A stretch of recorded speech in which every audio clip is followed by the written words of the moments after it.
One of the major stories this week, just going to get right into it here. I mean, Seth Rollins being the other one, and I'm going to get to him a little bit later.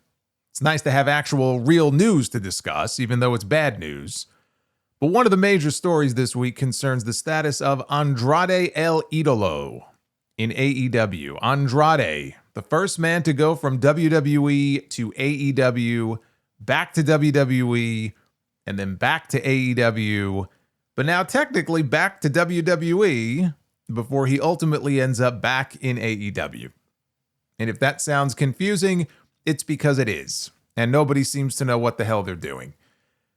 Now, let's take it back. Okay, the last time we saw Andrade in a WWE ring was SummerSlam. That was in that TLC match for the tag team titles. He was tagging with Rey Fenix. After that, he vanished, and we didn't know why.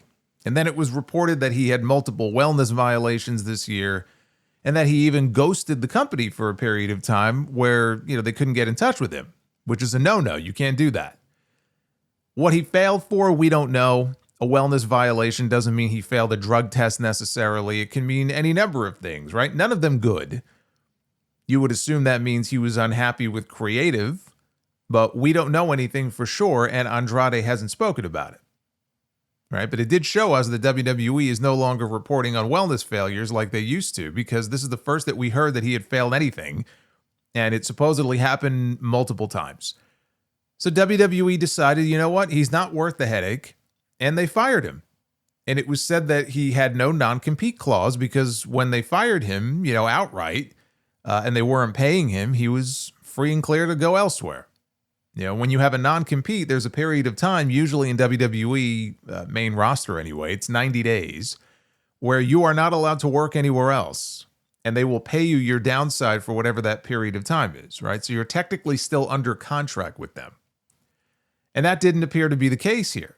And then on October 1st, it was the 6-year anniversary episode of Dynamite.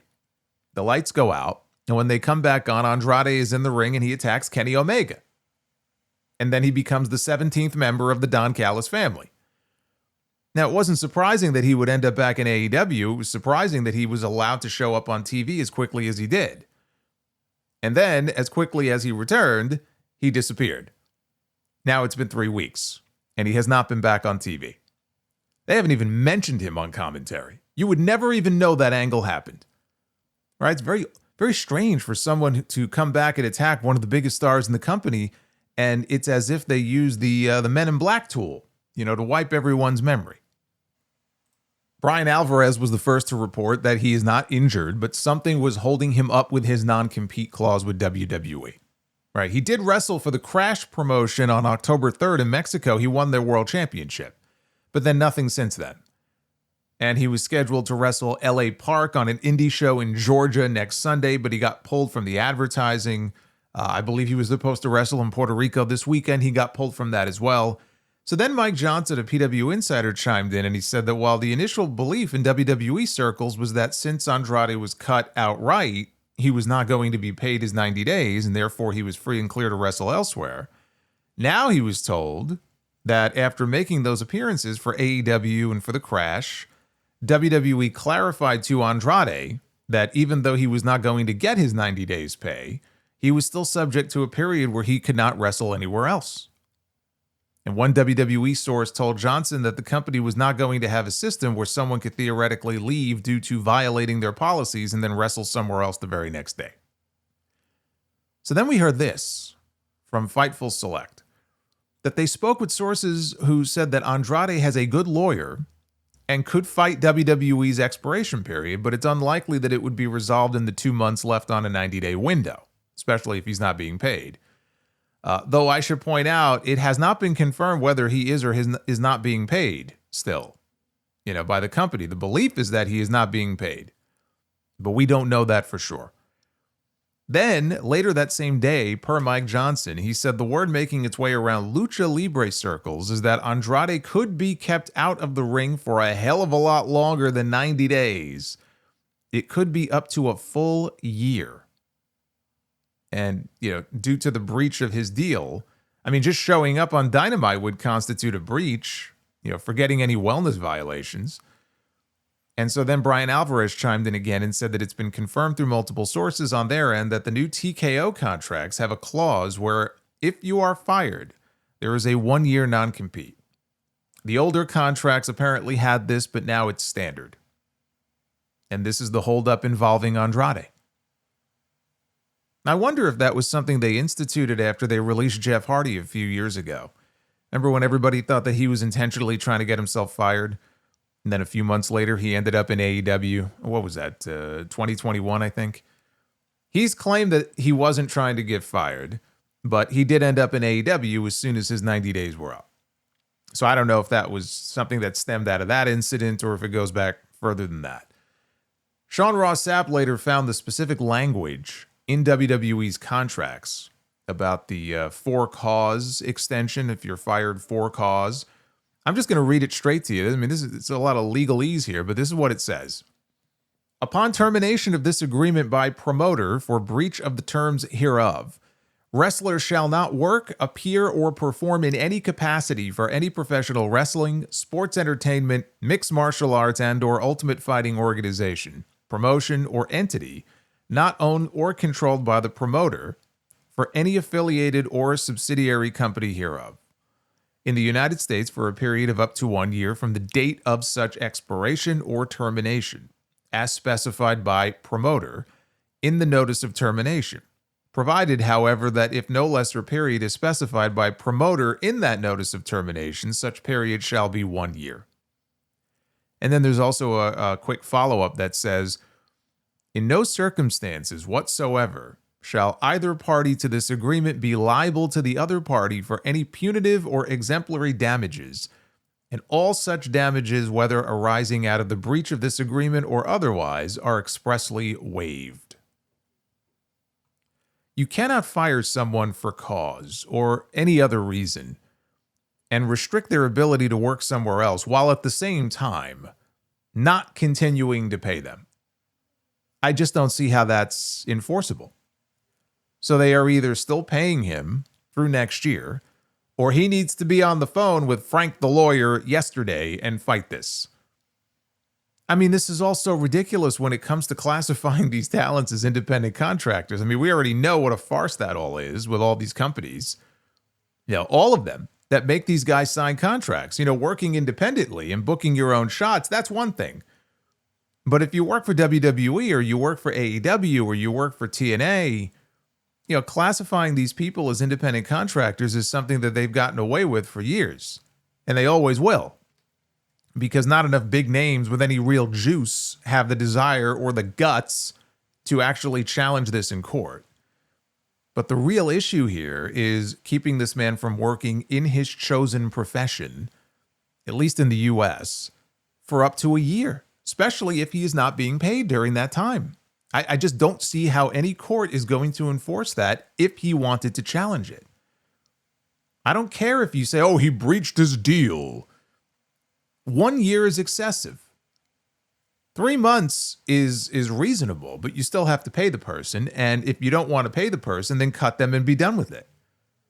Like I was going to say, if WWE feels that he breached his deal, they could always sue him. But, you know, based on the language I just read in that contract, it says neither party is liable to the other for damages of any kind. So I guess they couldn't do that. And how do they dictate what constitutes cause?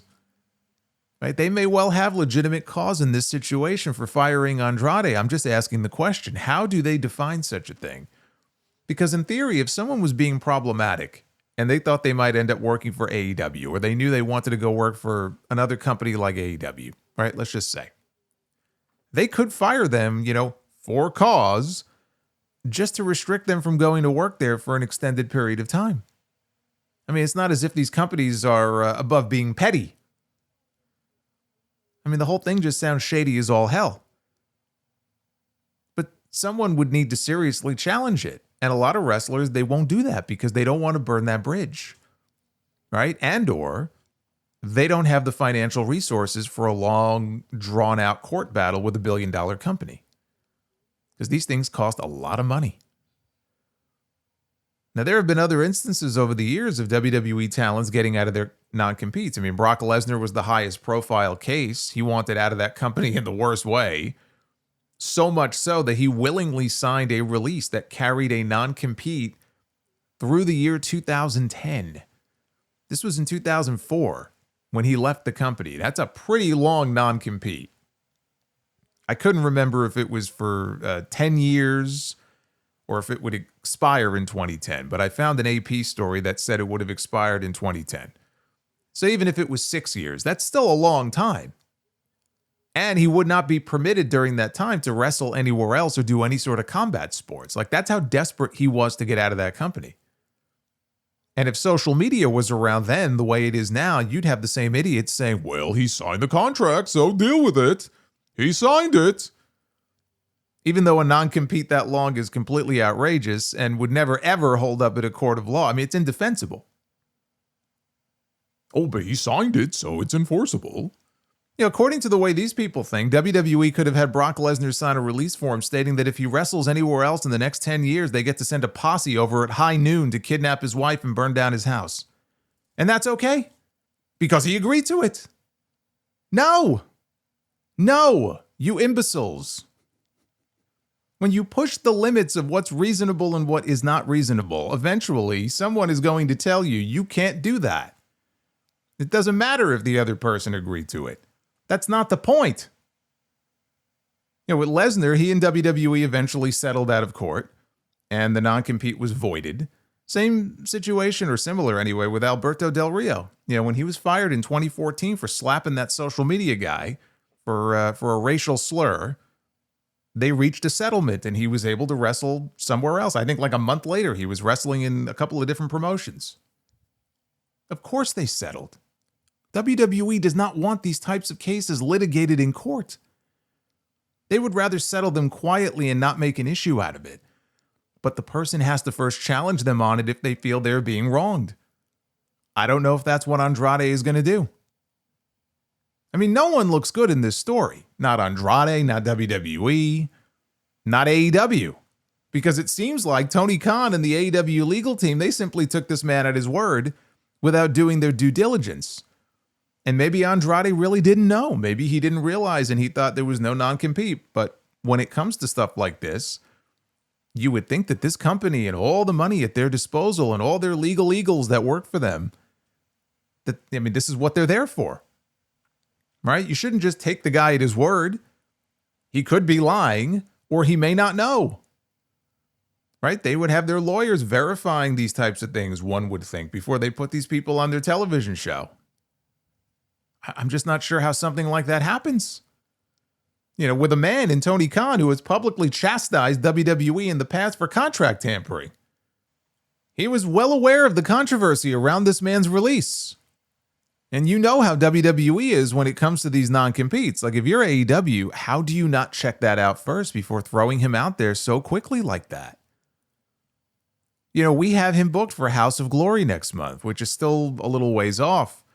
And we're also in a holding pattern right now until we find out more. But to rush him out there on television like that, I don't understand it. This was Tony Khan's answer on the Wrestle Dream media call on Thursday when asked about the Andrade situation, and it's what you would expect. He says, well, I would echo sentiments that I said at World's End 2023 when Andrade initially left. And I would say that I have a ton of respect for Andrade El Idolo. I think he's an amazing wrestler. I think that when he left in 2023, it was on a very high note, just to reiterate everything I said at his departure a few years ago, and I still feel that same way. And I think Andrade is a great wrestler, and I'm excited to see what's next for him. And I would leave it at that. Yeah, he's got nothing else to say, because it's an embarrassing situation for him. And let me say this, for some of the people I saw on my X timeline, bringing up names like Ray Phoenix and Ricky Starks and remember the Free Ricky movement. The main difference between what WWE is doing here and what Tony Khan did there is that Tony Khan was benching people and intentionally not using them because he thought they were headed to WWE as soon as their deals were up. Right? It's not an apples to apples comparison. Here, Andrade was being used by WWE. He was even set to be in line for a tag team title push with Ray Phoenix against the Wyatt Six. That was going to be the match, supposedly, at Clash in Paris. So it's not the same thing. Both promotions have done these things when it comes to holding people to their deals that push the bounds of what I would say should be acceptable. And I understand them wanting to protect their interests. They want to protect their investments, and contracts exist for a reason. That's true. With the Ray Phoenix and the Ricky Stark stuff, my attitude is if you have no plans on using someone at all on TV and they have so much time left on their deal, yes, he was still paying them, but work out a deal to part ways amicably, even if it comes with some conditions.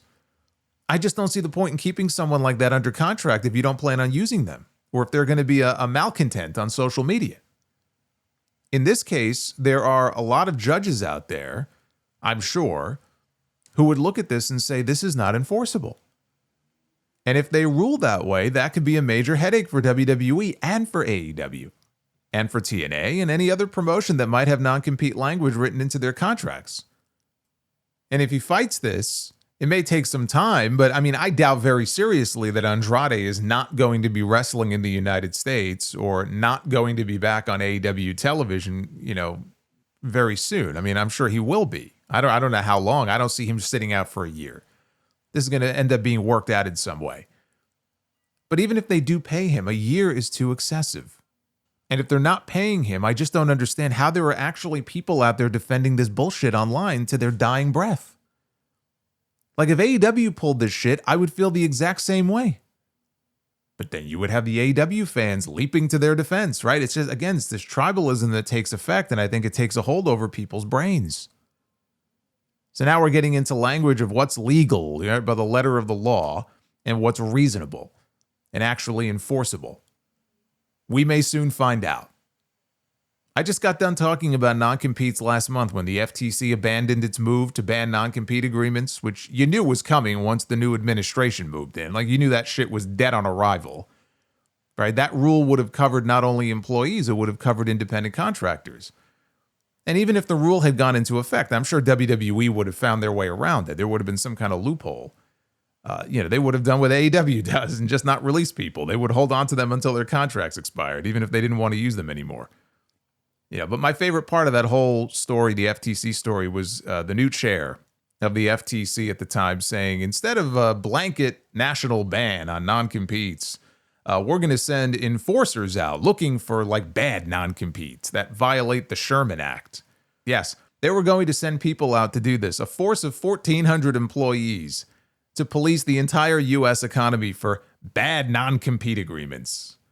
They were going to go hunting for non-competes like they're fucking Elmer Fudd hunting Bugs Bunny during Wabbit season.